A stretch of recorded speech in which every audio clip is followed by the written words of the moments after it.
about love? Right? We're often puzzled by why people happen to love X. What drives that? What drives our emotions? It turns out that it gets even more complicated when you look at people's romantic feelings for one another. Here's one of my favorite studies of all time.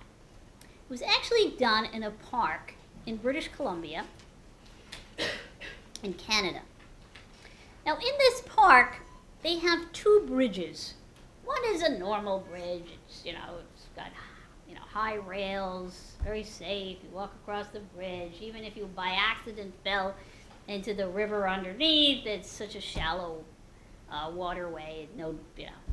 Nothing. It's perfectly safe. In the middle of this bridge, as you're walking along, you will encounter a gorgeous woman who will ask you, and she's only approaching the guys. This gorgeous woman approaches the guys and says, could you help me out and fill out the survey? And then after they fill out the survey, she says, here's my number in case you want to call and find out more. Of course, we know what they really might be calling about later, right? Now, there was another bridge also in this same park.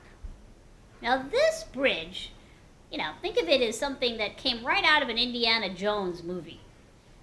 And it was suspended 250 feet over these rocks and, rapids. And, if you fell in, this was dangerous. And it had low rails. And if the wind blew or if somebody walked across this bridge would, rattle around.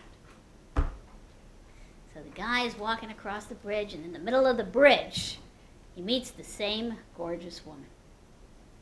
And she asks him this favor to fill out this survey, and he fills it out, and she gives him her number.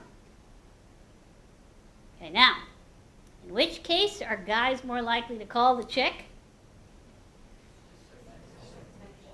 On that shaky bridge. Why?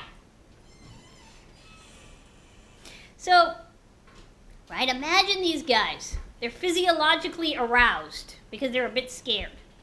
Do they want to admit to themselves that they're scared? Probably not. Now they meet this gorgeous woman. It's a much easier thing to explain to yourself, no, I'm not scared, I'm just aroused by this woman.